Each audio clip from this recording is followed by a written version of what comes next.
जय श्री कृष्णा। राधे राधे। सावन मास मातम का 11वां अध्याय। तिथि मातम्य। प्रतिपदा एवं द्वितीया का व्रत। श्री सनत कुमार जी ने भगवान शंकर से इच्छा प्रकट की, हे प्रभु, आपने मुझे सब वारों का मातम्य बताया, अब मुझे तिथि मातम्य के बारे में जानने की इच्छा हो रही है। श्री उमापति बोले, हे सनत कुमार, सावन का महीना मुझे सब महीनों में सबसे अधिक प्रिय है। सावन मास की प्रतिपदा यदि सोमवार को पड़ती है तो सावन मास में 5 सोमवार होंगे।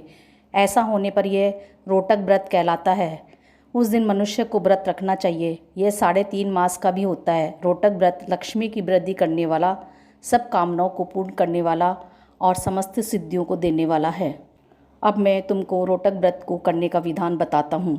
सावन मास के शुक्ल पक्ष की प्रतिपदा को प्रातः उठकर रोटक व्रत करने का इस प्रकार संकल्प करना चाहिए, आज से मैं रोटक व्रत करूँगा, हे जगत गुरु मुझ पर कृपा करें। इस प्रकार संकल्प कर प्रतिदिन मेरा पूजन करना चाहिए। अखंडित बेलपत्र, तुलसी पत्र, नील कमल, कमल, कलहार, कुसुम, चंपा, मालती, कुंद, अर्क आदि पुष्पों तथा अनेक प्रकार के ऋतुकालीन फूलों से धूप, दीप, नैवेद्य तथा अनेक प्रकार के फलों से पूजा करनी चाहिए। पुष्पहार नाम से 5 रोटक बनाने चाहिए। उनमें से 2 रोटक ब्राह्मण को देने चाहिए। 1 रोटक नैवेद्य के रूप में मुझे समर्पित करना चाहिए। 2 रोटक व्रतधारी को खाने चाहिए। केला, नारिकेल, जम्बीरी, बिजोरा, नींबू, खजूर, ककड़ी, दाख, नारंगी, मातुलिंग, अखरोट, अनार और ऋतु में पाए जाने वाले फलों से अर्घ्य दान के लिए उत्तम कहा गया है। इस व्रत को पूर्ण कर लेने पर सब कामना पूरी हो जाती है। हे सनत कुमार, अब इस व्रत का पुण्य फल सुनो। जितना फल 7 समुंदर पर्यंत भूमि दान करने से मिलता है, उतना ही फल इस व्रत को विधि पूर्वक करने से प्राप्त हो जाता है। इस व्रत को 5 वर्ष तक करने से अतुल धन संपत्ति प्राप्त होती है। इसके उद्यापन में सोने के 2 रोटक बनाने चाहिए।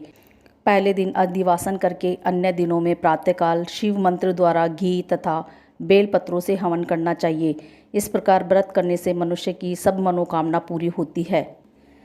हे सनत कुमार, अब तुम द्वितीया के व्रत को सुनो। इस व्रत को करने वाला प्राणी लक्ष्मीवान तथा पुत्रवान हो जाता है।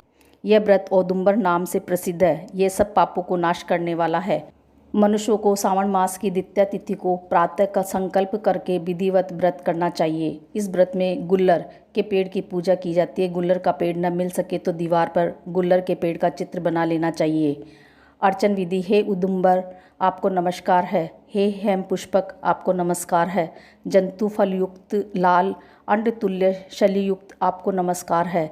इसके बाद शिव तथा शुक्र की पूजा करनी चाहिए। गुल्लर के 33 फलों से 11 फल ब्राह्मण को, 11 फल देवता को और शेष 11 फल को स्वयं ग्रहण कर खाने चाहिए। इस दिन अन्न नहीं खाना चाहिए।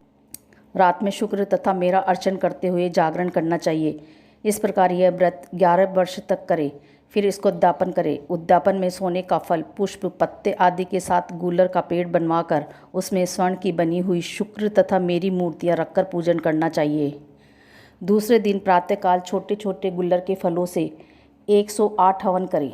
उदंबर की लकड़ी, घी तथा तिलों द्वारा हवन करना चाहिए। हवन की समाप्ति पर आचार्य का पूजन करना चाहिए। अपनी सामर्थ्य के अनुसार ब्राह्मणों को भोजन कराना चाहिए। फल। जिस प्रकार गुल्लर का पेड़ फलों से लदा रहता है, उसी प्रकार व्रती के यहाँ भी बहुत से पुत्र होते हैं तथा वंश वृद्धि होती है। उसे कभी धन धान्य की कमी नहीं होती है। जय श्री कृष्णा।